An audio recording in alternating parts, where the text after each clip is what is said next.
সারা দুনিয়ার শাসন করার জন্য আল্লাহ তাআলা সুলাইমান নবীকে তখতে সুলাইমানি দিয়েছিলেন, যেটা বিনা ইঞ্জিনে হাওয়ায় চলতো তখতা। আল্লাহু আকবার বলেন।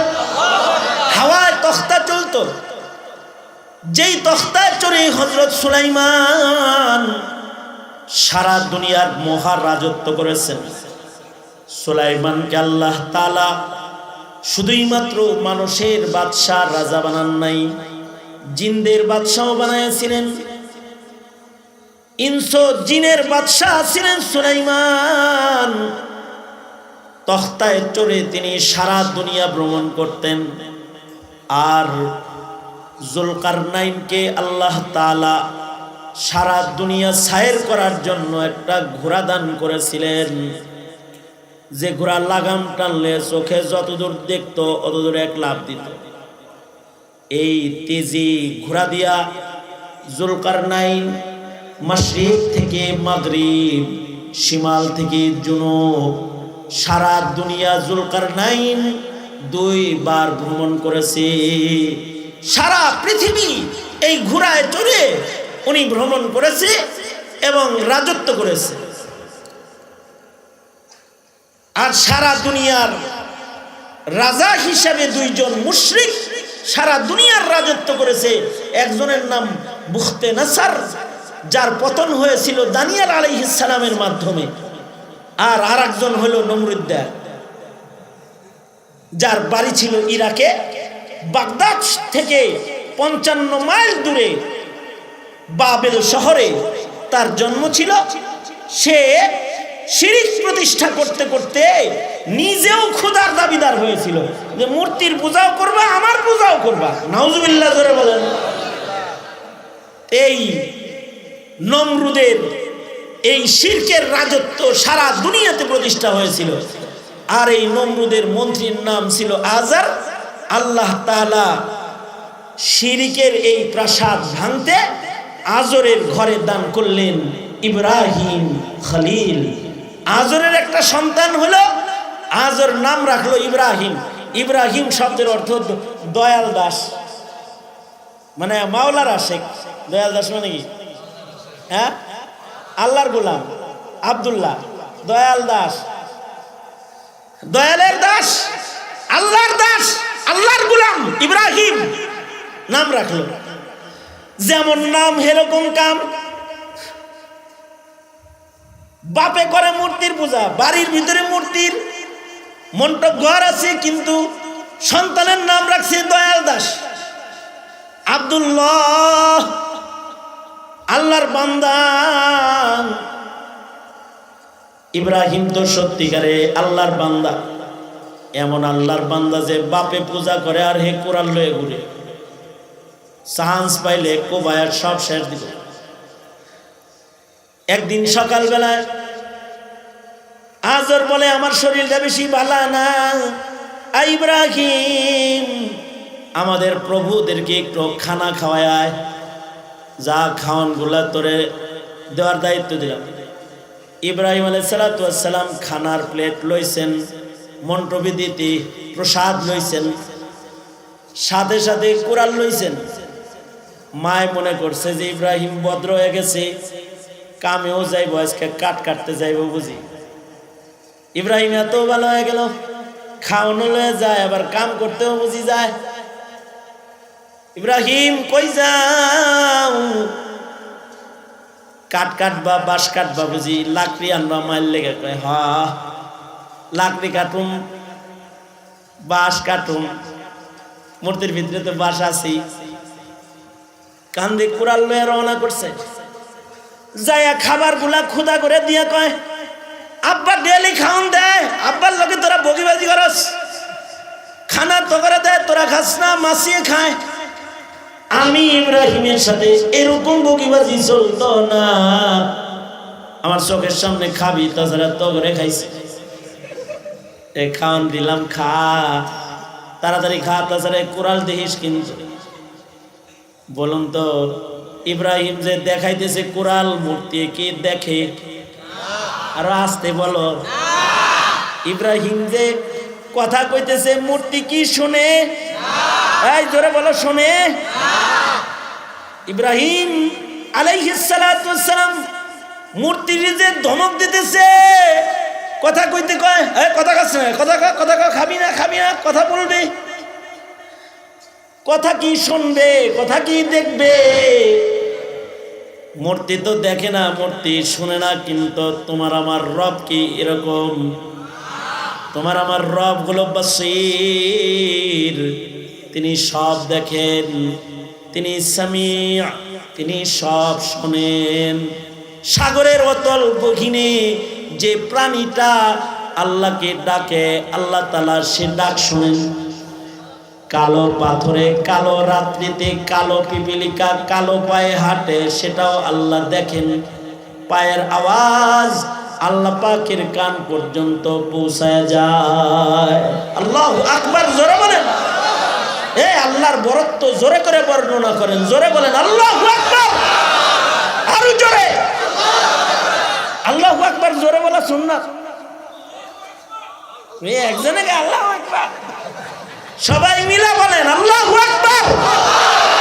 আরো জোরে আল্লাহু আকবার, জোরে বলা সুন্নাত। এই কারণে আজানের সময় আল্লাহু আকবার আস্তে কয় না, জোরে কয়। আল্লাহু আকবার, আল্লাহু আকবার এরকম করে জোরে কয়। আকামত যখন দেয় আল্লাহু আকবার জোরে বলে না, আস্তে বলে। ইমাম সাহেব যখন তাকবীর বলে আল্লাহু আকবার জোরে বলে না, আস্তে বলে। জানাজার সামনে নিয়ে যখন আল্লাহু আকবার বলে, জোরে বলে না, আস্তে বলে। মাহফিলে আল্লাহু আকবার জোরে না, আস্তে। যারা কয় আস্তে, ওগর মা বাপ মনে হয় ওগর কানে আজান দেয় নাই। হ্যাঁ, আজান শোনে নাই ওরা, এই গন্ডগোল আছে সম্ভবত। এই কারণে ওরা জোরে আল্লাহু আকবার পছন্দ করে। আল্লাহু আকবার আস্তে হবে না, জোরে হবে? জোরে বলেন। আরো জোরে, জোর হলো না, জোরসে বলেন। মার কাছে আরো জোরে, আনারস, জোরে বলো আনারস। মার কাছে জোরে কনতে আল্লাহু আকবার, জোরে বলেন, জোরে বলেন আল্লাহু আকবার। ইব্রাহিম আলাইহিস সালাম বলে, এই তোরা তো মূর্তি, তোরা তো ছোট, আমি তো ওর চাইতে বড়। আনা আকবারু মিনকুম, আমি তো ওর চাইতে বড়। আর আমগর চাইতে বড় আর একজন আছে, তিনি হলো আল্লাহু আকবার। ইব্রাহিম আলাইহিস সালাম বলে আল্লাহু আকবার। তোরা যেহেতু শোনস না, তোরা যেহেতু দেখোস না, তোরা যেহেতু খাস না, তোর থাকার দরকার নেই, জায়গা আজকে বিশেষ। ঘাড়ে যে কোরাল ছিল এটা দিয়ে একটা একটা করে পাও আর হাত কাটা শুরু করছে। মূর্তি সবগুলো ভাঙ্গা কাটটা কুটটা বড় যেটা আছে ওটার গলার ভিতরে কোরাল ঝুলায় রাখছে। বিকাল বেলায় বাপে কয়, কিরে ইব্রাহিম এগুলো কে করলো? তারপর বড়টাই করছে। তার মানে আমিও করছি, তুই বড় আমি করছি। খবরটা যখন ছড়ায় পড়ছে, এই ইব্রাহিম মূর্তি ভেঙেছে, সারা দুনিয়া থেকে যারা মূর্তি পূজক তারা চিঠি লিখেছে নমরুদের কাছে যে দৃষ্টান্তমূলক শাস্তি দিন। আল্লাহর খলিলকে দৃষ্টান্তমূলক শাস্তি দেওয়ার জন্য বিশাল বড় অগ্নিকূপ জ্বালাইছে নমরুদ, যে আগুনের কুণ্ডলের ভিতরে ইব্রাহিমকে ফেলবে। ইব্রাহিম আলাইহিস সালাতু ওয়াস সালাম আগুনের ভিতরে পড়তে রাজি, কিন্তু আল্লাহ ছাড়তে রাজি না। সারা দুনিয়া যখন কুফুরের গোলাম, ইব্রাহিম একাই তখন আল্লাহর গোলাম। কারণ ইব্রাহিমের নামই তো দয়াল দাস, মানে আল্লাহর গোলাম ইব্রাহিম। সারা দুনিয়া আল্লাহ বিরোধী, ইব্রাহিম তখন আল্লাহর পক্ষে। ইব্রাহিম কয়, ইন্নী ওয়াজ্জাহতু ওয়াজহিয়া লিল্লাযী ফাতারাস সামাওয়াতি ওয়াল আরদা হানিফাও ওয়া মা আনা মিনাল মুশরিকিন। আগুনে ফেলতে পারো, আমি আল্লাহর দিকে চেহারা ফিরাইছি, আল্লাহ ছাড়া আর কাউকে আমি রব মানি না। তাহলে আগুনে ফেলবো? হ্যাঁ, আগুনের মালিকও আমার মাওলা। ফেলতে পারো? ইব্রাহিম আলাইহিস সালাম দেখে চরক গাছের রশি ধরে ধরে হের বাপ মেয়ে টানতেছে। আল্লাহ তাআলা ইব্রাহিমের ঈমান দেখে খুশি হয়ে গেলেন। কি একটা আজব ঘটনা ঘটলো যে ইব্রাহিমকে আগুনে ফেলা হইল, আর আগুনকে মাওলায় বলল ইয়া নারু কুনি বারদাও ওয়া সালামান আলা ইব্রাহিম, এই আগুন আমার ইব্রাহিমের জন্য শান্তিদায়ক ঠান্ডা হয়ে যা। আল্লাহু আকবার। এবার একটা ঘটনা, সেটা হলো 40, কোন রায়াত বলে 40 দিন, কোন রায়াত বলে আরো বেশি। আগুনের ভেতর থেকে একটা মানুষ, তার জামা পরে নাই, তার শরীরের গায়ের পশম পরে নাই, সে যদি আগুন থেকে জ্যান্ত সুস্থ অবস্থায় বাইরে আসে, বলেন তো কার না ডর লাগবে? বেবলার মতো চাই হারে চোখে। নমরুদের তো পাতলা পায়খানা বের হয়ে গেছে। তখন নমরুদ তখন চিন্তা করতেছে, ইব্রাহিমের খোদা ওরে এত আদর করে, আমার জ্বালায় না আগুনে ওরে পড়ে না। এখন যদি আমি ওর দিকে তাকাইছি, তাহলে আগুন যদি আমার দিকে তাকায়, তাহলে আমি নাই। আগুন যদি আমার পিছনে আসে, আমি যাবো কই? এবার নমরুদ তো ফুল স্টপ হয়ে গেছে, নমরুদের আর কোনো নড়াচড়া নাই। নমরুদ ইব্রাহিম আলাইহিস সালাতু ওয়াস সালামকে এবার খালি সালাম আলকি দেয়। কিন্তু নমরুদ একটা কূটকৌশল আসলো, সেটা হলো ইব্রাহিমকে তো কিছু বলা যাবে না, ওর খোদা আমাগরে ধরলে আমাগর কাম সারা। তাই আমরা কি করতে পারি? আমরা মানুষদেরকে কন্ট্রোল করব। মানুষ কেউ যদি ইব্রাহিমের কাছে যায়, তাহলে তাকে জঙ্গি মামলা দিয়া জেলে ঢুকাই দেবে। ঠিক এই কৌশল, এটা পূর্বের যুগের সেই নমরুদের আমল থেকে শুরু হয়েছে। বর্তমান যুগেও কেউ যদি দাড়ি রাখে, কেউ যদি টুপি পরে, কেউ যদি পাঞ্জাবি গায়ে দেয়, তাকে সাজানো কায়দায় জঙ্গি বানায় তাকে জেলখানায় পাঠানোর চক্রান্ত করা হয়।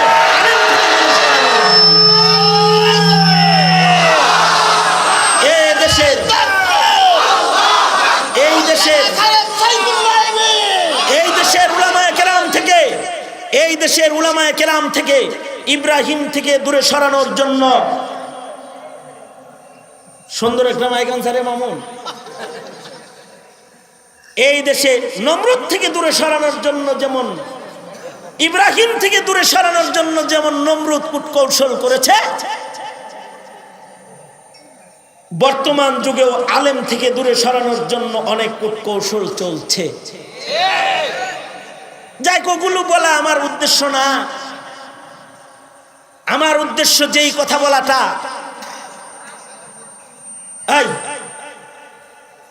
আমার উদ্দেশ্য যেই কথা বলাটা, তোমাদের যাদের ঘুম ধরছে বাদ যাওগা, আমার শ্রোতা কম লাগে, শ্রোতা কম লাগে, আমার কথা কইতে পারবি না, কথা শুধু আমার সাথে হবে।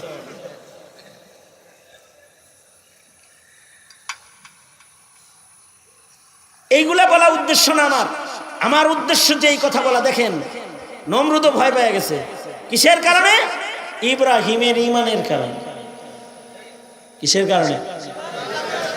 জোরে বলেন, আরো জোরে বলেন। বর্তমান যুগেও যারা দিন পছন্দ করে না, ইসলাম পছন্দ করে না, তারা ঈমানদারদেরকে ভয় পায়। যেই কারণে নমরুদ ইব্রাহিমকে ভয় পায়, তো ঠিক সেই কারণে জালেমরা আলেমদেরকে ভয় পায়। একই কারণ, আর কোনো কারণ না। কাছে গেলে ইমানদার হয়ে যাব, ইব্রাহিমের কাছে গেলে ইমানদার হয়ে যাবে, সুতরাং ইব্রাহিমের কাছে যাইতে দেওয়া যাবে না। আইন করো ইব্রাহিমের কাছে কেউ যেন না যায়, যে ইব্রাহিমের কাছে যাবে তারে মামলা দিবা, আস্তে করে জেলখানায় পাঠায় দিবা। লোকজন কেউ ইব্রাহিম আলাইহিস সালামের কাছে যায় না। আল্লাহর পক্ষ থেকে হিজরতের ফয়সালা হলো। এই যে আমি জায়গায় এসে পড়েছি, কিন্তু খুব শর্টকাট, একেবারে ইতিহাস কাটতে সাইটতে একেবারে আস্তে করে একেবারে আপনাদেরকে জায়গায় নিয়ে যাইতেছি। ইব্রাহিম আলাইহিস সালাতু ওয়াস সালাম, হিজরতের ফয়সালা আসলো আল্লাহর পক্ষ থেকে। ইব্রাহিম, তুমি পয়গম্বর, আমার দিকে বান্দাদেরকে ডাকবা। যেই জমিনে থাকলে আমার দিকে মানুষ ডাকা যায় না, ওই জমিনে থাকার তোমার দরকার নাই। যাও, ইরাক ছেড়ে দাও, ফিলিস্তিন চলে যাও, আকসা আবাদ করো। কারণ আকসার মানুষগুলা এই বাবেল শহরের মানুষগুলার মতো না। ওখানকার মাটি ভালো, ওখানকার মানুষ ভালো, তারা তোমাকে আদর করবে, তারা তোমাকে কদর করবে। জায়গার প্রশংসা করে আল্লাহ তাআলা তার বন্ধুর মেরাজের বর্ণনা করেও বলে, সুবহানাল্লাযী আসরা বি আবদিহি লাইলাম মিনাল মাসজিদিল হারামি ইলাল মাসজিদিল আকসা আল্লাযী বারাকনা হাওলাহু লিনুরিয়াহু মিন আয়াতিনা। ওই জমিনে আল্লাহ পাকের অনেক নিদর্শন আছে। জমিনের মানুষ ভালো, জমিন ভালো, বরকতপূর্ণ এরিয়া, যাও ওখানে যাও গা। মজার কাহিনী হলো, মজাদার একটা ইতিহাস শোনেন। মজার কাহিনী হলো, ইব্রাহিম আলাইহিস সালামের হিজরতের নির্দেশ আসছে। ইব্রাহিম নবী নমরুদদের কইলেন, তুই থাক, শান্তিতে খা, তোর জন্য মশামাছি দিয়ে গেলাম, অন্যরা তোরে দেখবো। আর ওই যে মশা নাক দিয়ে ঢুকছি যেটা রেখে গেছে, আর আমি আকসার দিকে চললাম। তো মজাদার ইতিহাস হলো দুইটা বর্ণনায় আমি আপনাদের সামনে তুলে ধরতেছি। একটি বর্ণনা হলো নমরুদ ইব্রাহিমকে না চিনলেও নমরুদের কন্যা ইব্রাহিমকে চিনে ফেলেছে। ঐতিহাসিকদের কেউ কেউ বলেন বিবি সারা সে নমরুদের মেয়ে। নমরুদ না চিনলেও নমরুদের ঘরের মানুষ ইব্রাহিমকে চিনে ফেলেছে। সারা বলল, আমিও জামুগা, আমার স্বামী ইব্রাহিম, হের লগে বিয়া বসবো, তার লগে ছেলে দেবো। এটা একটা বর্ণনা। আর একটা বর্ণনা হলো ইব্রাহিম আলাইহিস সালাম ইরাক থেকে বের হয়ে গেলেন। ইরাক থেকে আকসা পর্যন্ত যাইতে কয়েকটা শহর, কয়েকটা দেশ পাড়ি দিয়া হযরত ইব্রাহিম যাবেন। যাইতে যাইতে এমন একটা দেশ ইব্রাহিম পাড়ি দিতেছেন, যেই দেশের বাদশা বড় নেককার। শুধু এই বাদশা নেককার না, এই বাদশার বাড়িতে একটা মেয়ে আছে, সেও নেককার, নাম সারা। এ সারা রাতের বেলায় ইব্রাহিম ইব্রাহিম নামের মানুষের আওয়াজ শুনে, আর রাতের বেলায় তাকে স্বপ্নযোগে ইব্রাহিম দেখানো হয়। ইব্রাহিম নাকি তার স্বামী হবে। বাদশাহ শহরের বহু পাত্রকে কন্যার কাছে হাজির করে বিয়ের জন্য। কাউকে দেখে সারা বিবি পছন্দ করে না। শেষ বেলায় বাদশাহ রাগ কইরা গোটা শহরের যুবকদেরকে একদিন দাওয়াত করলো, আসো অমুক দিন আমার বাড়িতে তোমাদের সবার দাওয়াত, তোমরা খানা খাইবা। উদ্দেশ্য হলো সকল যুবকদেরকে সারা বিবিকে দেখাবে। সারা বিবি শত শত ধনী পরিবারের যুবক সন্তান যারা এই রাজার বাড়িতে দাওয়াতে হাজির হয়েছে, এদের ভেতর থেকে সারা তার স্বামীকে খুঁজা বের করে নিবে। যাকে পছন্দ করে তার সাথে বাদশা নিজের মেয়েকে বিয়ে দিয়ে দিবে। আয়োজন করা হয়েছে। আল্লাহর কুদরত, আল্লাহর খলিল এই বাড়ির সামনে দিয়ে পায়ে হেঁটে হেঁটে আকসার দিকে যায়। এখন এই দৃশ্য দেখে কি এর খানা দানা, বিয়ের খানা দানা, জামাই কে? আমরা সবাই। খানা দানা কিসের? কয় বিয়ের। জামাই কে? বর আমরা সবাই। হ্যাঁ সবাই বর। পাত্রী কে? পাত্রী একজন। কে? কয় বাদশার কন্যা। এত বর কে? যারে পছন্দ করবো হে বর হইব। তাইলে তো কাম ভালো, চান্সটা লওয়া যায়। তো তাইলে আমিও বর পক্ষে তোমাদের সাথে দাঁড়াই। তাইলে আল্লাহর কাছ থেকে অনুমতি লইছে। আল্লাহ, এইরকম বাদশার মেয়ে বিয়ের পালা চলছে, যদি একটু অনুমতি দিতেন তাইলে এই মজলিসে আমি একটা মেম্বার হিসেবে একটু দাঁড়াইতাম। আল্লাহ কয়, খলিল তুমি এনে খারাপ করার লেগে আনছি, দাঁড়া তাড়াতাড়ি। ইব্রাহিম খলিল দাঁড়ায় গেছে। ধনী বাড়ির রাজপুত্রের মতো চেহারা যারা আসছে, ভালো ভালো কাপড় পরা, এরা আইসা হযরত ইব্রাহিম রে ধাক্কায়, হাই মিয়া তুমি এনে খেয়ে তাই কি হয়েছে? আপনারা নয় ধনী, আমি নয় গরিব, আপনারা যেমন সদস্য, আমি একজন ক্যান্ডিডেট। না না না, যাও যাও, তুমি না, বেশি ফাজলামি করবেন না। সমান অধিকার, আপনাদেরও এখানে থাকার অধিকার আছে, আমার অধিকার আছে। এর ভেতরে আবার একজন কালামার্কা ধনির গুলা যেটা আছে, এটা কয়, হয় তোর আমার যে চেহারা, নাক বোসা, ঠোঁট বেহা দেখছো, সেটার চেহারাটা কি? কারণগুলো আল্লাহ তাআলা সকল পয়গম্বরদেরকে যার যার যুগের সেরা সুন্দর বানাইছিলেন। আদম বাবা তার যুগের সেরা সুন্দর ছিলেন, নূহ নবী তার যুগের সেরা সুন্দর ছিলেন, ইব্রাহিম বাবা তার যুগের সেরা সুন্দর ছিলেন, মুসা আলাইহিস সালাম তার যুগের সেরা সুন্দর ছিলেন, ঈসা নবী তার যুগের সেরা সুন্দর ছিলেন। মগার কপাল আমাদের আরো ভালো, আমাদের নবী, বিশ্ব নবী, দুনিয়ায় যত সুন্দরতম পয়গম্বররাও এসেছে, যত মানুষের জন্ম দুনিয়ায় হয়েছে, আর যত সুন্দর মানুষের জন্ম দুনিয়াতে হবে, এই সব সৌন্দর্য একত্রিত করলেও আমার নবীর সৌন্দর্যের সাথে তুলনা চলে না। কারণ আমার নবীকে আল্লাহ এত সুন্দর বানাইছে, আমার নবীর সৌন্দর্যের মতো কোন সুন্দর মানুষ এই পৃথিবীর মাটির পরে তো জন্মায় নাই, জন্মাবে না।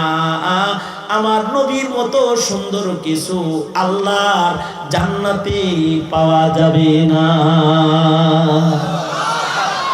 মা উলিদাত হাওয়া মিন সুলবি আদম, মা উলিদাত হাওয়া মিন সুলবি আদম ওয়ালা বিজিনানিল খুলদি মিসলুকা আখার।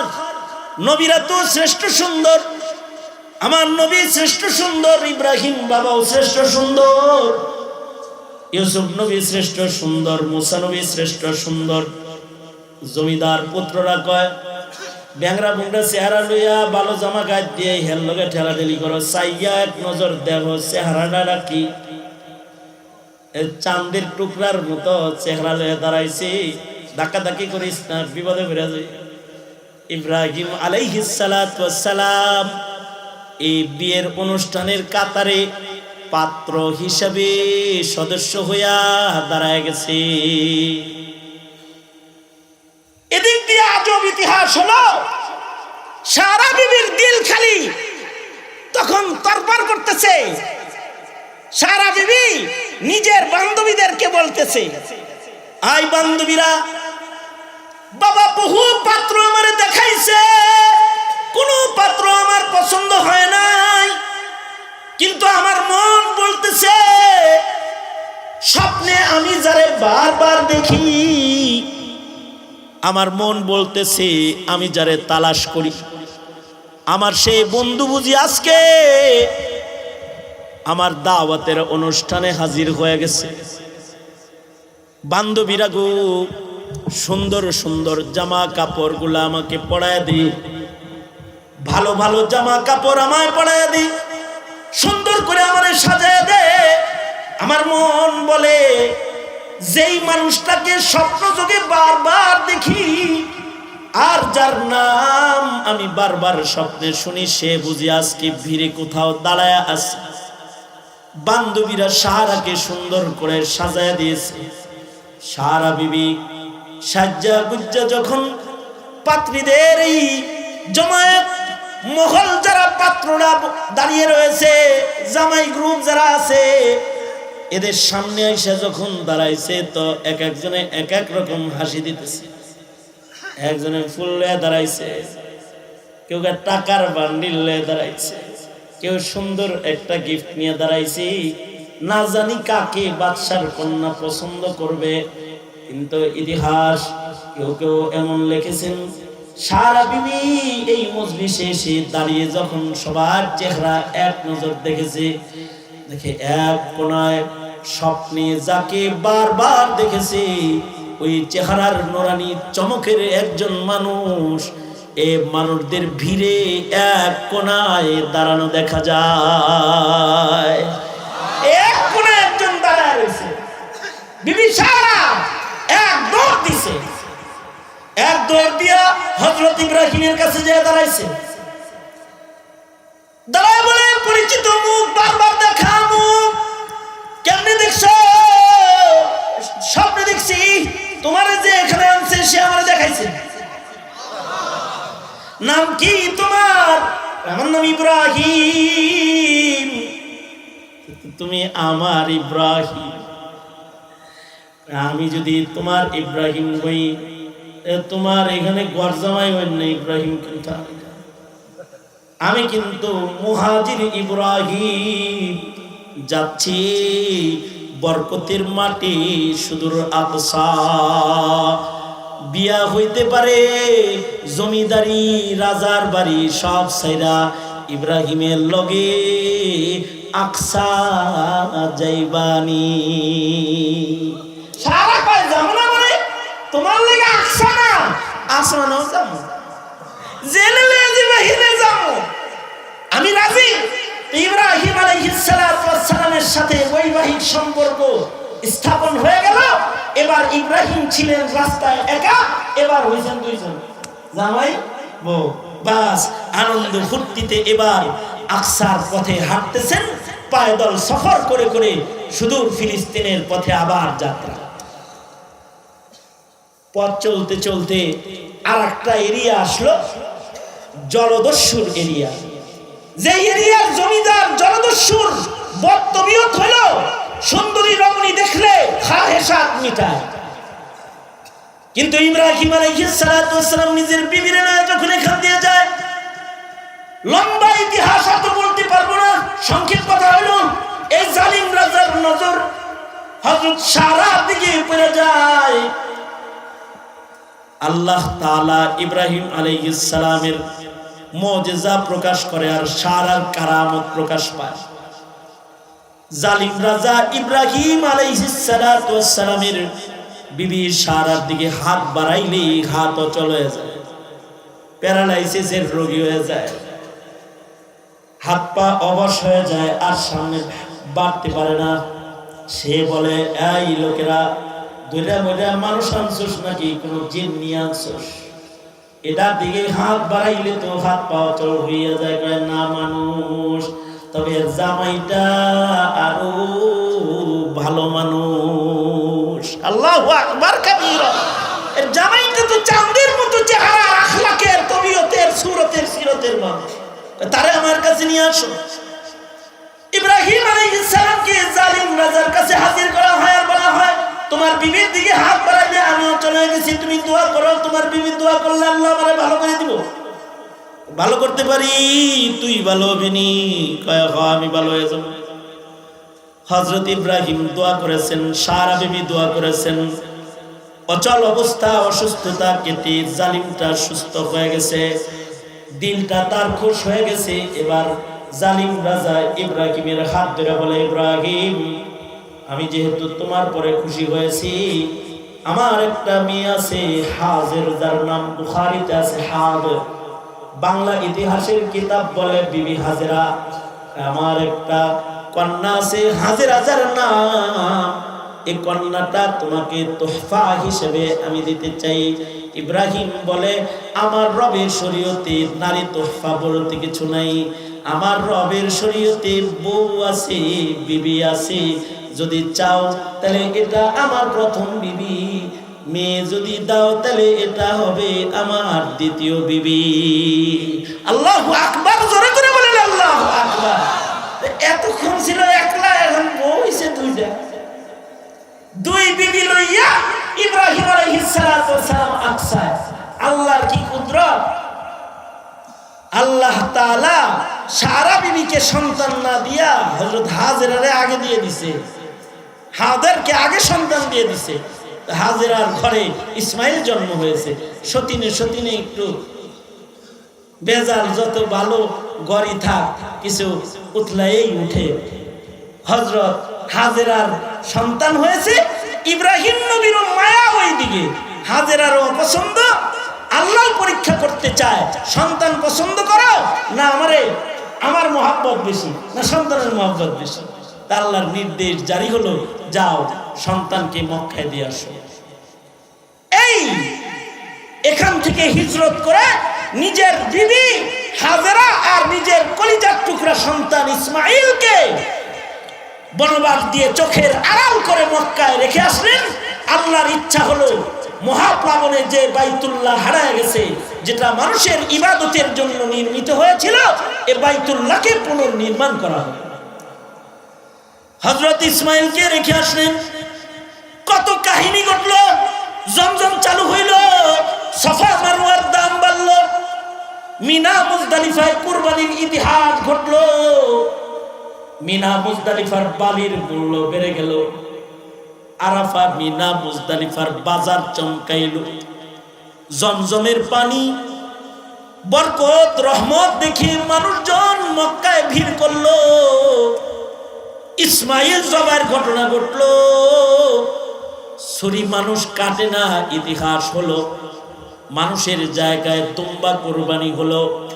এবার আল্লাহর নির্দেশে আল্লাহর পয়গম্বর নিজের সন্তান সাথে নিয়ে একটা ঘর পুনরায় নির্মাণ করলো। যেই ঘরটা বাবা আদমের নির্মাণ করেছে, ঠিক যে জায়গায় বাবা আদম ঘর বানাইছে, ইব্রাহিম বাবা আল্লাহর নির্দেশে ইসমাইলকে সাথে লইয়া ওই জায়গায় একটা ঘর বানাইলো। ঘর বানায় দোয়া করে, আল্লাহ ওগো আল্লাহ, আমাদের বাপ বেটার নির্মাণটাকে আপনি কবুল মঞ্জুর করে নেন।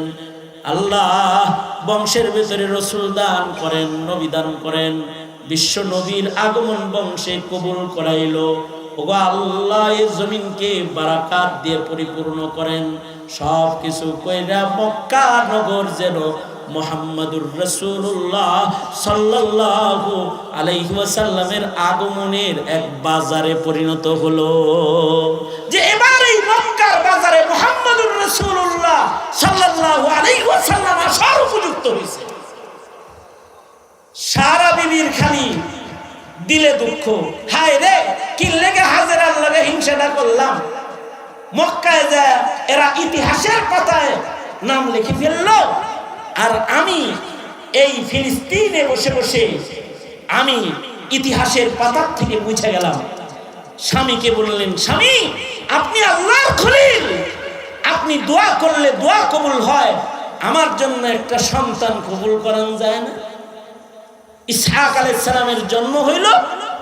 ইসহাক জন্মাইলে হযরত সারা বলে, ইসমাইলকে যদি কাবা বানায় দেওয়া যায়, ইমামতি করে, আমার সন্তান ইসহাককে কি আল্লাহর কাছ থেকে অনুমতি নিয়ে একটা মসজিদ বানায় দেওয়া যায় না? আল্লাহর খলিল ইব্রাহিম দোয়া করলেন। খুব সহজে শর্টকাটে আমি আকসা পর্যন্ত আপনাদেরকে নিয়ে পৌঁছে গেছি, যে আল্লাহ ওখানে তো বাইতুল্লাহ বানিয়েছি, মসজিদুল হারাম যদি অনুমতি দেন মসজিদুল আকসা বানাইতে চাই। আল্লাহ তাআলা অনুমতি প্রদান করলে বাবা ইব্রাহিম দ্বিতীয় আরেকটা মসজিদ নির্মাণ করলেন, যার নাম মসজিদুল আকসা। এই মসজিদুল আকসার আশপাশ বনি ইসরাইলের হাজারো পয়গম্বর দিয়ে আল্লাহ সাজাইলেন, বরকত আল্লাহ করলেন। এই কারণে হাবিবুল্লাহকে মক্কায় পাঠাইলো, মেরাজের রাত্রিতে আকসায় নিলেন। সকল নবীদেরকে আকসার মসজিদে জমা কইরা ইব্রাহিম বাবার নির্মাণের দ্বিতীয় মসজিদে, বাবা ইব্রাহিমের বানানো মসজিদে হাবিবুল্লাহকে ইমাম বানাইলেন। ইমামুল মুরসালিন বানায়া সরওয়ারে দু আলম নবীকে দিয়া মেরাজের রাত্রিতে আল্লাহ তাআলা এই মসজিদের নামাজ পড়াইলেন 2 রাকাত। হাদিসে আছে, আল্লাহর রাসূল যখন মসজিদুল আকসায় ঢুকছে, ঢুকে দেখে বাবা আদম থেকে শুরু করে ঈসা পর্যন্ত যত পয়গম্বর দুনিয়াতে আসছে, সব পয়গম্বররা মসজিদে আল্লাহর রাসূলের অপেক্ষায় ইন্তজার করতেছে। আল্লাহু আকবার কাবীরা। নবীজি ভিতরে ঢুকছেন, আর জিবরাইলের ইশারায় নবীজি ইমামতের মুসল্লায় দাঁড়ায় গেছে। আল্লাহর রাসূল এই মসজিদেও নামাজ পড়ালেন। আল্লাহ তাআলা দুটোটাকে মসজিদ বললেন। আল্লাহ বলেন, সুবহানাল্লাযী আসরা বিআবদিহি লাইলাম মিনাল মাসজিদিল হারাম, লাইলাম মিনাল মাসজিদিল হারামি ইলাল মাসজিদিল আকসা। এই আকসা মসজিদের নির্মাতা ইব্রাহিম। ইব্রাহিম আলাইহিস সালাতু ওয়াস সালাম বাইতুল্লাহ নির্মাণের পরে যে অবশিষ্ট মাটিগুলা বেঁচে গিয়েছিল, আল্লাহ তাআলা ইব্রাহিমকে নির্দেশ করলেন কাবা নির্মাণের পরে যে মাটিগুলা জমা হয়েছে ও আল্লাহর খলিল, এই মাটিগুলাকে সারা দুনিয়ার বাতাসের ভেতরে ছুঁড়ে মারেন। ইব্রাহিম নবী কাবা নির্মাণের অবশিষ্ট মাটি সারা দুনিয়ায় ছুঁড়ে মেরেছে।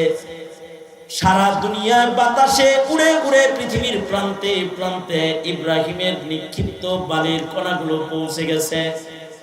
যেখানে যেখানে ইব্রাহিম আলাইহিস সালামের নিক্ষিপ্ত বালির কণা পড়েছে, হাদিসে আছে ওই জায়গায় কিয়ামতের আগে একটা মসজিদ নির্মাণ হবে। যে মসজিদগুলোর নির্মাতা হবে ইব্রাহিমের সন্তান, মুসলিম উম্মার সন্তানেরা। বাপেও মসজিদ বানাইছে, সন্তানরাও কিয়ামত পর্যন্ত মসজিদ বানাবে। ইব্রাহিম আলাইহিস সালাতু ওয়াস সালাম দুটি মসজিদ বানিয়েছেন, হারাম ও আকসা। সন্তানরা সারা দুনিয়াতে মসজিদ বানাবে। এই মাদ্রাসায় মসজিদ বানানো হয়েছে, প্রতিটি গ্রামে গ্রামে মসজিদ বানানো হয়েছে। এই মসজিদ নির্মাতাগুলা যারা মসজিদ নির্মাণে অংশগ্রহণকারী হবে এরা ইব্রাহিম বাবার সাথে জান্নাত পাবে। আল্লাহু আকবার বলেন। আর যারা ইব্রাহিম ইসমাইলের মতো নির্মাতার সাথী হবে তারা ইসমাইলের সাথে আল্লাহর জান্নাত পাবে। মসজিদের নির্মাতা যারা, এদের সকলকে আল্লাহ তাআলা একটা একটা করে জান্নাতে বাড়ি দান করবেন। আল্লাহর রাসূল বলেন, মান বানা লিল্লাহি মসজিদান বানাল্লাহু লাহু বাইতান ফিল জান্নাহ।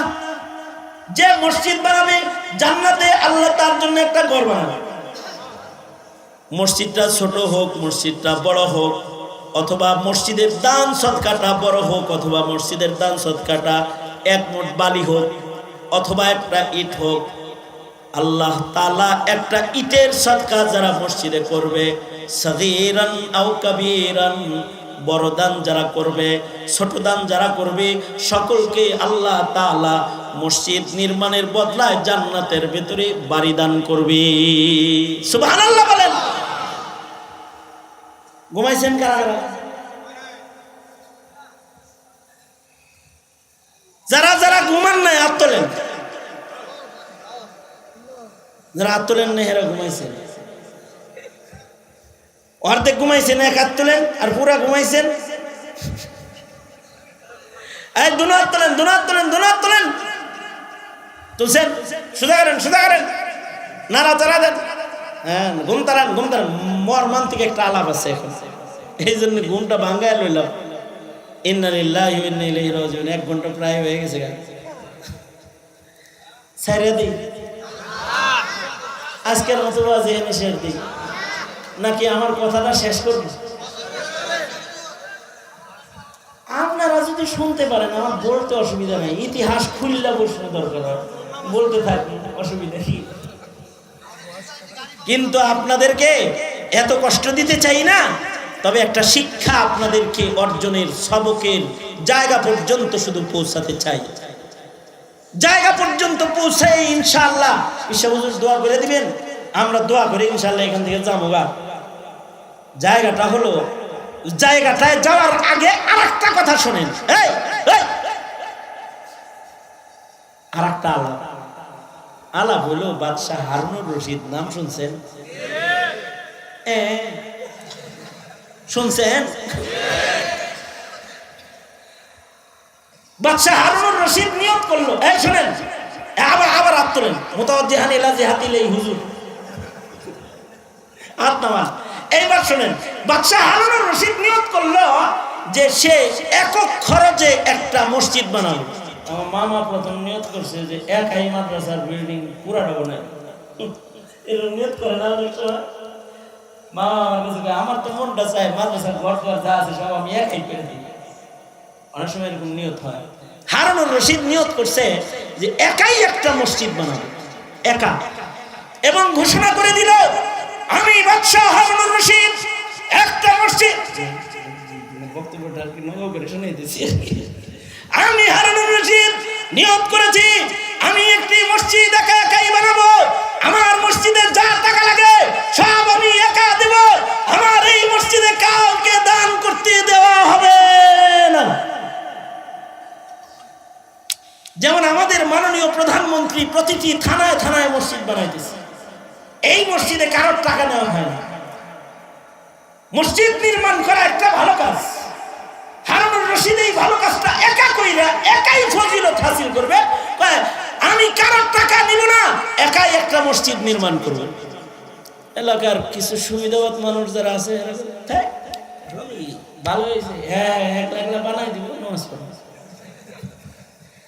মসজিদের নির্মাণ কাজ শুরু হয়ে গেল। দামি দামি পাথর, কি দামি দামি পাথর সব আনা হলো, দামি পাথর দিয়ে বাদশাহ হারুনের মসজিদ নির্মাণ করা হচ্ছে।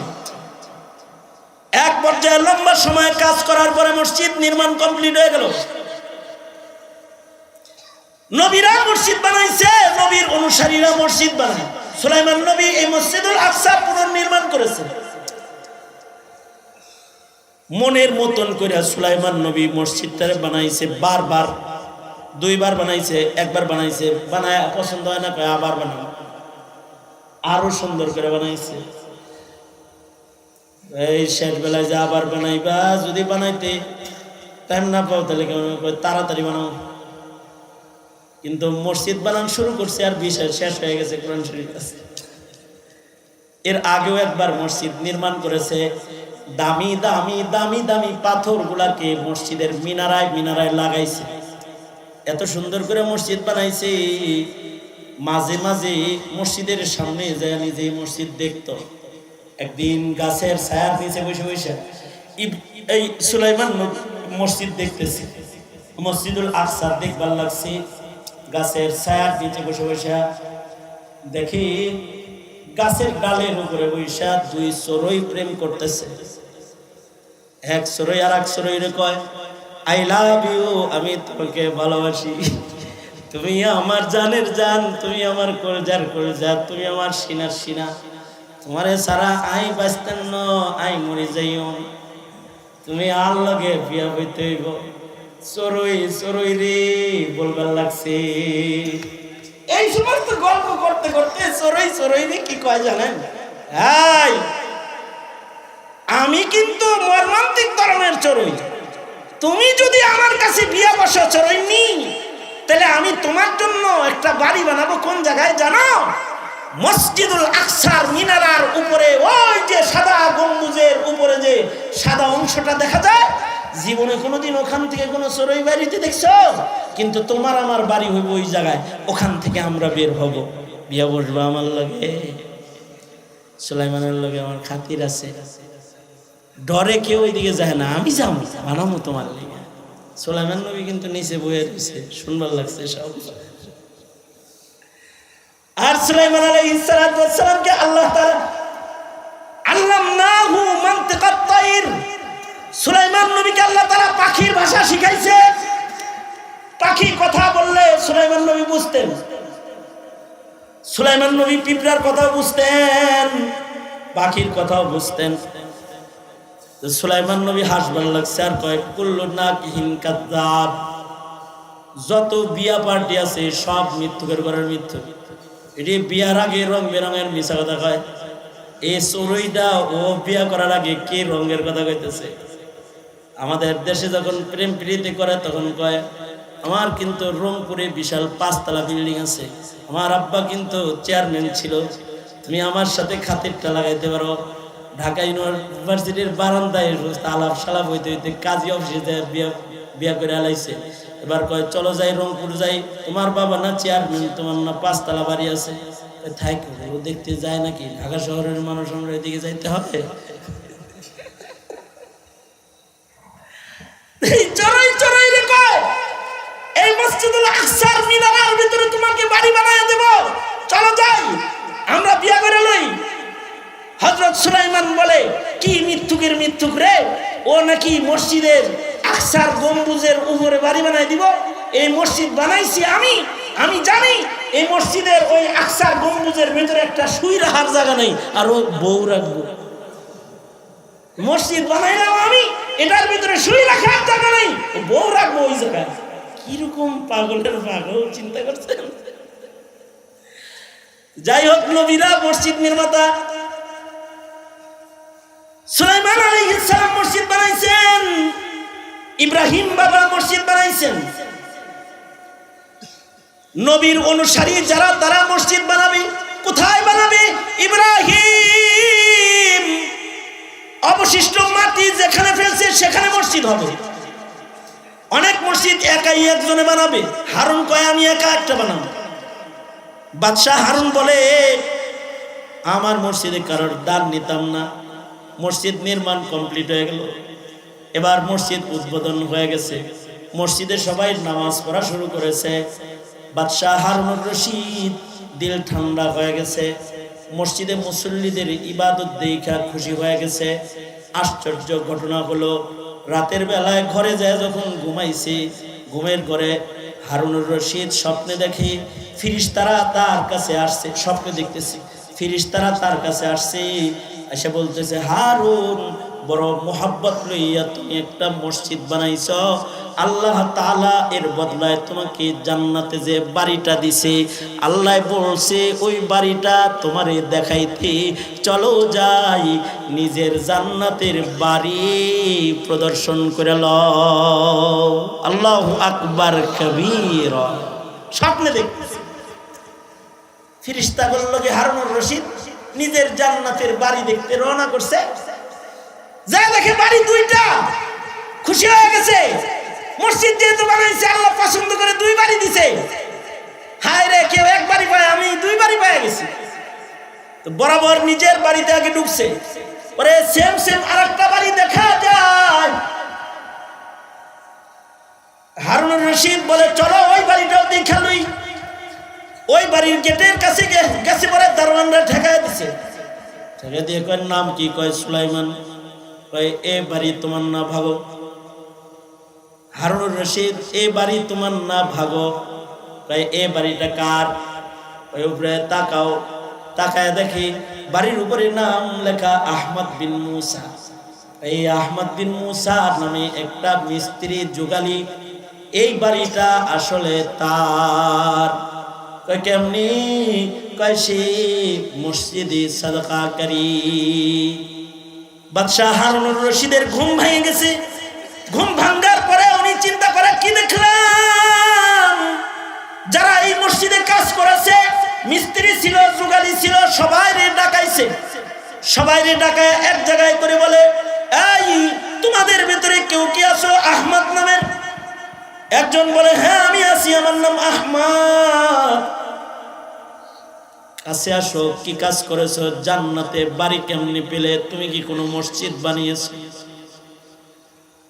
আহমদ বলে আমি একজন রাজমিস্ত্রি, আমি একজন যোগালী, তবে আমার বাড়িতে কূপ খনন করার সময় মাটির নিচ থেকে আমার পৈতৃক ভিটা থেকে দামি 3টা পাথরের টুকরা বের হয়েছিল, যা আমার বাড়িতে ছিল।